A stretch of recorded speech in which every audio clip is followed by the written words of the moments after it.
क्यों बुरे लोग सफल होते हैं? क्यों जो लोग झूठ बोलते हैं, मैनिपुलेट करते हैं, शोषण करते हैं और दूसरों को नुकसान पहुंचाते हैं, अक्सर ज्यादा तेजी से ऊपर बढ़ जाते हैं उन लोगों से जो ईमानदार, दयालु और मेहनती होते हैं। आपने ये देखा है, भ्रष्ट बिजनेसमैन और ज्यादा अमीर होता जाता है। बेईमान नेता हर स्कैंडल से बच निकलता है। गलत जानकारी फैलाने वाला इन्फ्लुएंसर और ज्यादा पावरफुल हो जाता है। और इसी दौरान सच्चा इंसान जो सही काम करने की कोशिश करता है, बार बार दीवारों से टकराता रहता है। स्वाभाविक है, मन में एक सवाल उठता है, अगर सच में कोई नैतिक व्यवस्था है, अगर कर्मा सच है, अगर भगवान है, तो ये सब कैसे हो सकता है? आज इस सवाल पर हम सोचेंगे, जज्बात से नहीं बल्कि बुद्धि से, भगवत गीता के दृष्टिकोण से। अगर आप ऐसे व्यक्ति हैं जो सिर्फ सरफेस लेवल मोटिवेशन से आगे गहरी विजडम ढूंढते हैं, तो आपका स्वागत है। एएसए हिंदू विजडम में यहां हम गहरे सवाल पूछते हैं और टाइमलेस हिंदू दर्शन से सीखते हैं, ताकि जिंदगी को जैसे वो सच में है समझ सके। जहां भी हम देखते हैं वही पैटर्न दोहराया जाता है। लोभी लोग आगे बढ़ते हैं, अहंकारी लोग पुरस्कृत होते हैं, भ्रष्ट लोगों पर जैसे कोई असर ही नहीं होता, और जो ईमानदार होते हैं, जो इंटेग्रिटी को मानते हैं, अक्सर निराश महसूस करते हैं, कभी कभी तो पूरी तरह हारे हुए। ये अन्याय लगता है, ये हमारा विश्वास हिला देता है, सिर्फ लोगों पर नहीं बल्कि न्याय के विचार पर ही। हम बचपन से ये मानते आए हैं कि सच हमेशा जीतता है और अच्छाई को हमेशा फल मिलता है, लेकिन असली जिंदगी हमेशा ऐसी नहीं दिखती। इसलिए हम पूछते हैं, भगवान ये सब होने क्यों देते हैं? भगवत गीता इस सवाल से भागती नहीं, असल में वो इसका उत्तर देती है, लेकिन उस तरीके से नहीं जैसे हम उम्मीद करते हैं। ये समझने के लिए कि बुरे लोग क्यों सफल होते हैं, हमें पहले ये समझना होगा कि गीता के लिए बुरा क्या है और सच्ची सफलता क्या है। गीता बुराई को ना किसी मॉन्स्टर के रूप में बताती है, ना विलन के रूप में। गीता के लिए बुराई अज्ञान है, अपनी असली प्रकृति को भूल जाना। जब कोई व्यक्ति लोभ, अहंकार, भय और इच्छाओं के अधीन हो जाता है, और सफलता, असली सफलता, दौलत नहीं, शोहरत नहीं, ताकत नहीं। गीता के अनुसार सफलता है आंतरिक शांति, मन की स्पष्टता और अपने धर्म के साथ जीना, अपने सही रास्ते पर चलना। समस्या ये है कि हम में से ज्यादातर लोग टेम्पररी फायदे को असली सफलता समझ लेते हैं।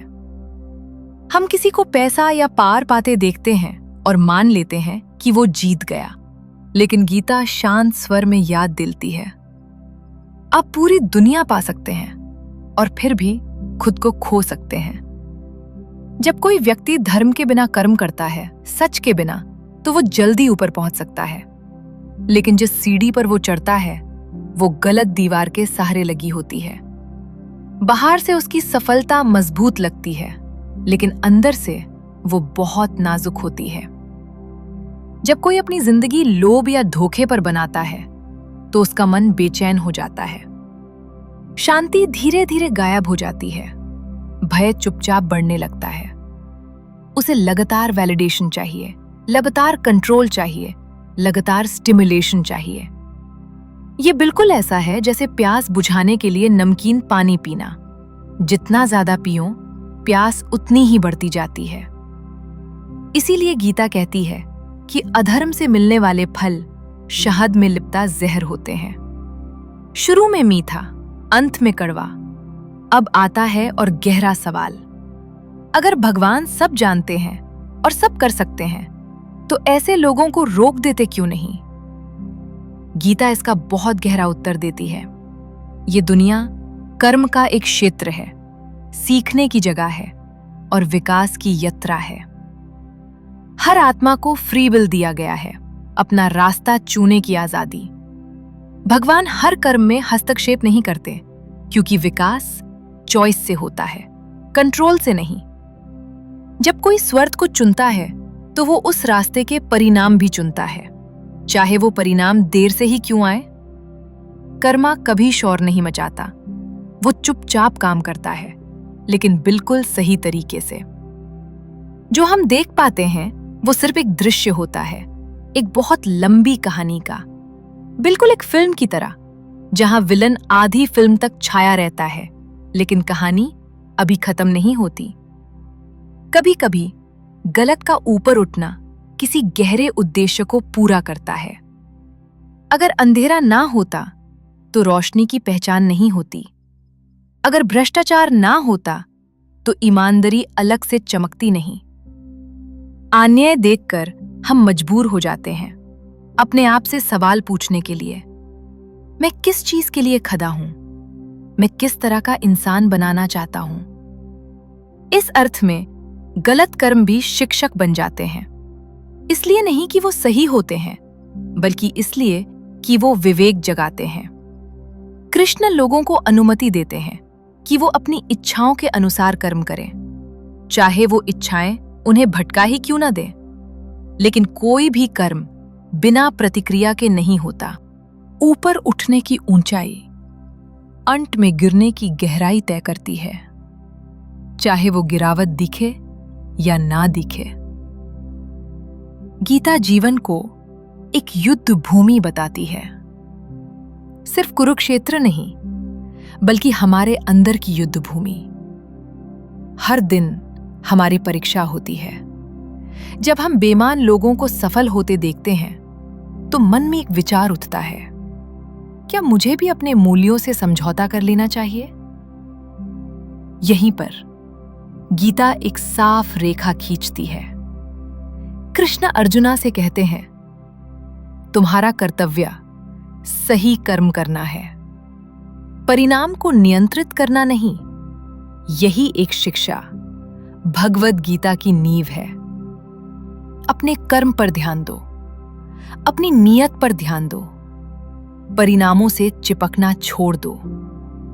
परिणाम ब्रह्मांड के नियम के अधिकार में होते हैं, तुम्हारे अहंकार के नहीं। ये आसान नहीं है, क्योंकि दुनिया परिणामों की पूजा करती है, वो ट्रॉफीज मनाती है, सच को नहीं। लेकिन गीता हमें सिखाती है कि परिणामों से लगाव मन को बंधन में बांध देता है। जितना ज्यादा हम वैलिडेशन के पीछे भागते हैं, उतना ही हम शांति से दूर जाते हैं। जरा ध्यान से देखो, उस सो कॉल्ड सफल व्यक्ति को जो गलत तरीकों से ऊपर पहुंचा है, बाहर से वो कॉन्फिडेंट लग सकता है, लेकिन अंदर बेचैनी होती है। वो किसी पर भरोसा नहीं करता, क्योंकि उसे पता होता है वो कैसे ऊपर पहुंचा। वो चैन से रह नहीं पाता, क्योंकि उसकी पहचान आगे रहने पर टिकी होती है। ये सफलता नहीं है, ये बंधन है। अब देखो, उस व्यक्ति को जो सच के साथ जीता है, उसके पास शायद चीजों की कमी हो, लेकिन उसकी नींद शांत होती है, उसका अंतर आत्मा साफ होता है, उसकी खुशी तालियों या अप्रूवल पर निर्भर नहीं होती, उसकी शक्ति शांत होती है, लेकिन वो असली होती है। इसलिए जब तुम बुरे लोगों को सफल होते देखो, तो ये याद रखना, तुम जिंदगी का सिर्फ एडिटेड वर्जन देख रहे हो, पूरी कहानी नहीं। तुम बाहरी चमक देख रहे हो, अंदर की गिरावट नहीं। जो आज विजय जैसा लगता है, शायद सिर्फ देरी हो। गीता कभी ये वादा नहीं करती कि अच्छे लोगों की जिंदगी आसान होगी। वो ये भी नहीं कहती कि धार्मिक लोग हमेशा अमीर होंगे। जो वादा करती है वो है आजादी, अंदर के संघर्ष से आजादी, भय से आजादी, अपने आप से धोखा देने से आजादी। इसलिए अपना कर्तव्य निभाओ। जब लोग झूठ बोले, तुम सच पर टिके रहो। जब लोग शोषा करें, तुम न्याय पर टिके रहो। जब लोग में जालें, तुम संतोष का अभ्यास करो। इसलिए नहीं कि तुम किसी इनाम की उम्मीद रखते हो, बल्कि इसलिए क्योंकि तुमने वही बनना चुना है। कृष्ण अर्जुना से कभी नहीं कहते कि युद्ध भूमि छोड़ दो। वो कहते हैं युद्ध करो, लेकिन सही चेतना के साथ, बिना द्वेष के, बिना अहंकार के, बिना निराशा के। बुराई की अस्थायी सफलता का उत्तर उसकी नकल करना नहीं है, उससे ज्यादा समय तक टिके रहना है। बुराई खुद थक जाती है, सच उससे ज्यादा समय तक रहता है। दष्टों की जीत हवा में चिंगारियों जैसी होती है, छोटी, चमकदार और फिर गायब।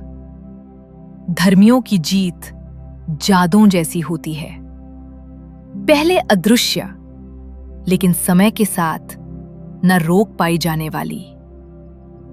हर आत्मा अंत में अपनी परछाई से मिलती है।